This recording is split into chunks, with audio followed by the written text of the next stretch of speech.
Très chers amis, bonsoir à vous tous et c'est encore un plaisir d'être ici ce soir avec vous dans cette émission à la recherche de l'amour. Et vous voyez que chaque semaine ou tous les 3 jours, le lundi, mercredi, vendredi, nous avons des orientations que nous vous donnons, vous montrant qu'il est possible d'avoir le bonheur amoureux, qu'il est possible de vous reconstruire.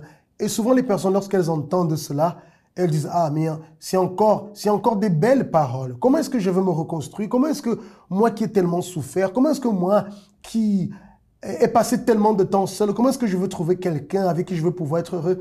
Les personnes n'arrivent pas à croire que le bonheur sentimental est possible, Monique. Oui, bonsoir à vous tous. Il y en a beaucoup qui choisissent penser à ce qui est mauvais que de se battre pour pouvoir avoir un amour dans sa vie, une vie sentimentale bénie. Les personnes disent comme ça, ah, tu sais, pour toi, je ne sais pas si tu vas réussir dans ta vie sentimentale. Elle accepte cela. Et nous, on lui dit, ta situation peut changer, votre situation peut changer. Voyez, lorsque nous passons ces expériences des personnes qui participent des conférences, voyez l'importance de participer de ces conférences. C'est justement pour que la personne puisse se reconstruire. Parce que nous parlons ici beaucoup de ces thèmes qui sont des thèmes qui vont aider. Mais il y a quelque chose à la base qui est plus fort encore que cela. D'ailleurs, qui va accompagner cela et permettre que cela puisse se réaliser. Ce sera le thème de tout à l'heure. Nous parlerons plus en détail. Mais sans plus tarder, voyons déjà ce spot et on revient.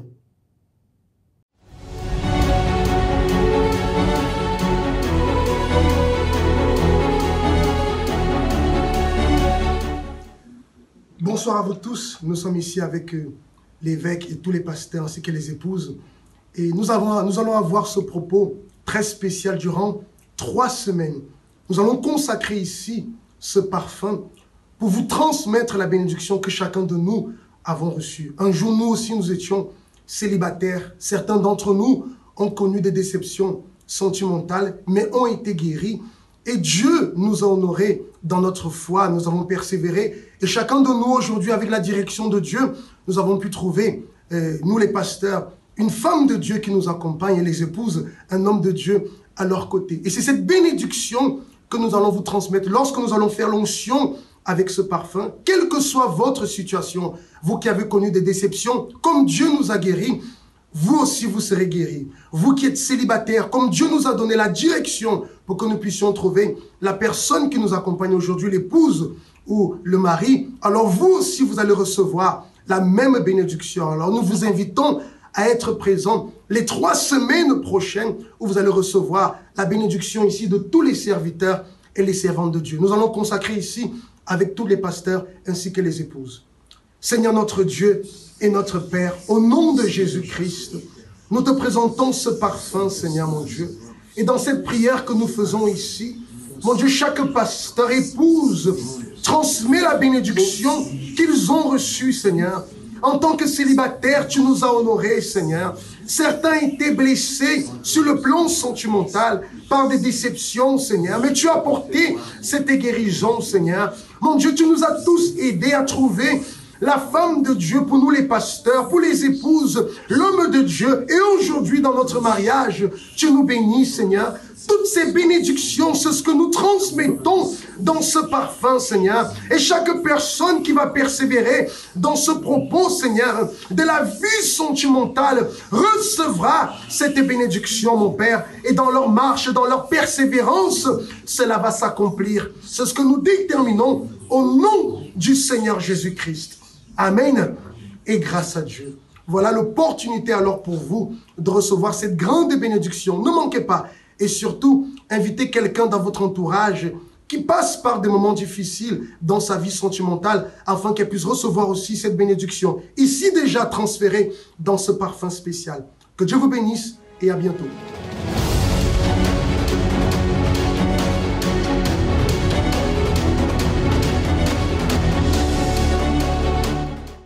Très chers amis, nous insistons encore sur le fait que votre situation, elle peut changer. Donnez-vous l'opportunité de voir votre situation transformée, de voir votre mariage béni, restauré, de mettre de côté tous les échecs que vous avez connus par le passé. C'est la raison pour laquelle il existe les conférences de la thérapie de l'amour. D'ailleurs, il y a ce spot qui est passé de la bénédiction qui est en train d'être transmise, où chaque pasteur, on a eu des expériences en tant que célibataire.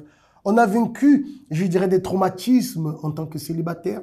Et aujourd'hui, en tant que marié, Dieu est en train de nous bénir dans notre mariage. Je peux dire, nous avons ce bon parfum dans notre vie sentimentale, dans notre mariage. Et par la foi, c'est ce bon parfum que nous voulons passer à chaque personne, aux personnes qui sont célibataires, aux personnes qui sont en couple, aux personnes qui sont mariées. C'est la raison pour laquelle elle ne peut pas manquer les jeudis pour recevoir cette grande bénédiction. Oui, parce que nous tous, on a déjà passé par nos expériences. On a passé par la période d'être célibataire, la période de connaissance. Et aujourd'hui, autant que mariés, avec cette bénédiction, c'est ce que nous voulons passer aux personnes. Les gens qui parfois sont même déjà découragés dans sa vie sentimentale, certainement cette bénédiction, elle sera passée à tous ceux qui croient. Et lorsque nous disons parfois que nous allons transmettre la bénédiction, parfois les personnes pensent qu'on est resté comme ça, la bénédiction est tombée sur nous. Non, on vous parle d'un parcours qu'on a eu aussi. Si ça a fonctionné pour nous, c'est en train de fonctionner pour d'autres personnes, ça va fonctionner pour vous. Parce que c'est le même chemin pour tous. Et c'est la raison du thème ce soir. Foi et amour. Oui. Vas-y. C'est difficile, c'est très difficile de parler de l'amour sans parler de la foi pour nous, parce que on sait que ces deux choses, elles marchent ensemble. Une n'existe pas sans l'autre. Parce que souvent, les personnes nous entendent dire comme ça, ah, votre situation peut changer. Elles se posent la question, mais attends, moi qui ai été trahi, blessé, ça fait déjà 10 ans que je vis avec cette blessure, cette haine de cette personne qui m'a trahi.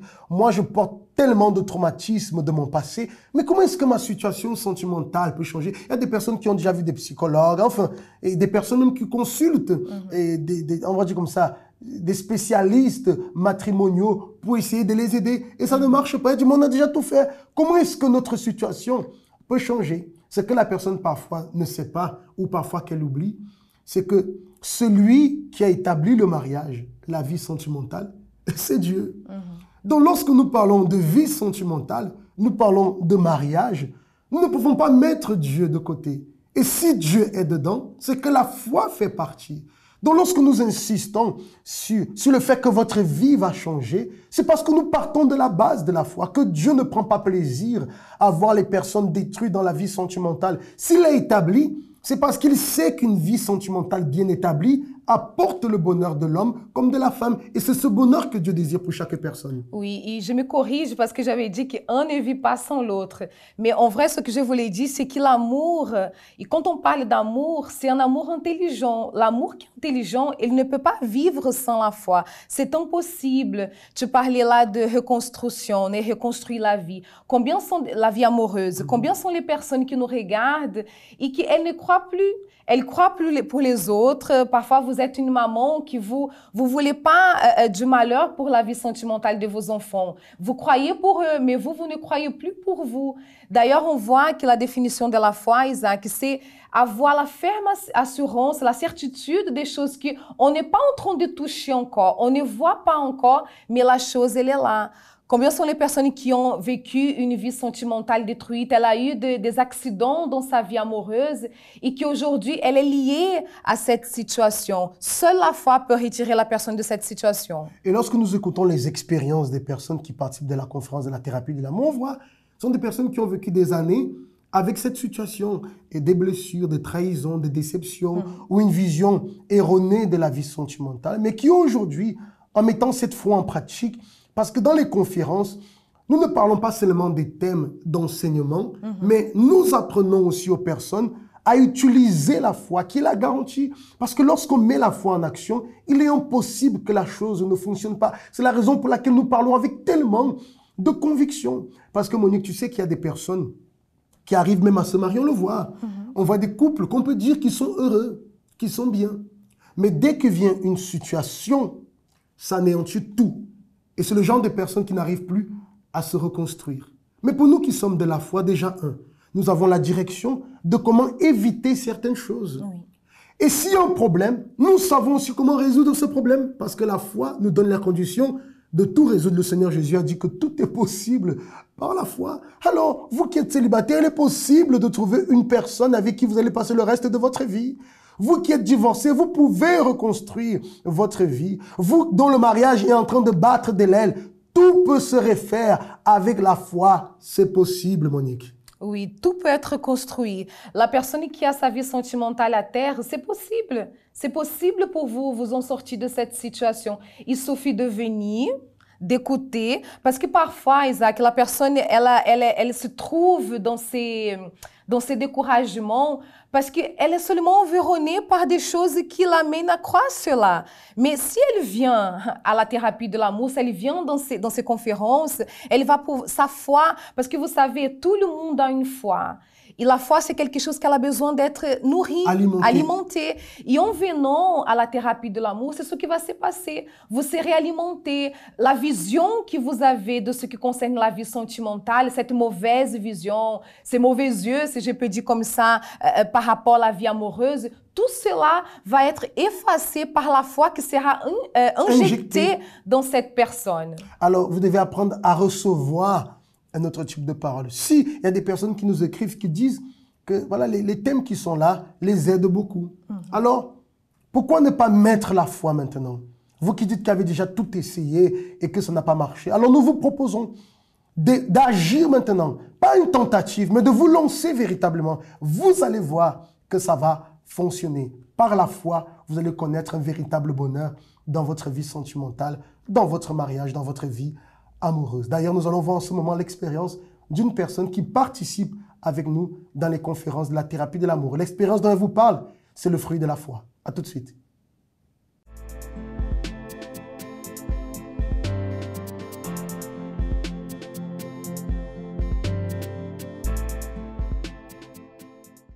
Je participe à la thérapie de l'amour depuis janvier 2019. La thérapie de l'amour m'a appris beaucoup de choses. Depuis que je suis jeune, mes parents ils étaient mariés, mais après ils ont divorcé. Et du coup, j'ai pas eu en fait une bonne référence. C'est-à-dire au début, je me disais, je veux me marier parce que j'aimais bien comment mes parents ils étaient. Bon, après sur certains points, puisque je voyais pas tout dès mon jeune âge. Mais du coup, après quand ils ont divorcé, et après par exemple, il y a des choses qui se sont passées dans ma vie. J'ai eu des petits copains et il y avait la fidélité qui était, enfin au dehors, la fidélité ça manquait dans le sens où les garçons ils n'étaient pas fidèles, où il y avait des infidélités, je voyais des choses qui étaient négatives par rapport à la vie sentimentale. Et au début, mes sentiments ont changé dans le sens où, mais en fait finalement c'est peut-être pas si bien que ça de se marier ou d'être en couple. Ou voilà, donc voilà, je vais rester seule, ou voilà, je vais faire comme tout le monde fait, parce que je pensais qu'il n'y avait pas d'autre chose en fait, vu que je voyais des choses pas possibles. Bon, après, vraiment, quand je suis arrivée à la thérapie et que j'ai commencé à écouter vraiment ce que le pasteur il disait, tout ça, en fait, j'ai appris qu'en fait, avec Dieu, il y avait en fait... on pouvait avoir cet amour vraiment fidèle, cet amour qui dure pour toujours en fait avec quelqu'un, parce que Dieu il serait présent dans notre vie.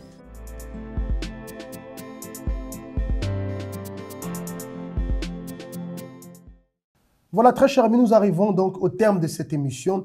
Vous vous souvenez que nous avions parlé lundi au sujet de se reconstruire sur le plan après une trahison, de retrouver la confiance. Et c'est quelque chose, lorsque la personne pense, c'est quelque chose qui est très difficile. Mais nous insistons sur le fait que vous pouvez vous reconstruire véritablement et ne plus avoir de blessures, de séquelles, rien du tout. Mais tout cela n'est possible qu'à travers la foi. La foi fonctionne, Monique. Oui, parce qu'en fait, la foi, elle fait taire la voix des émotions, des sentiments.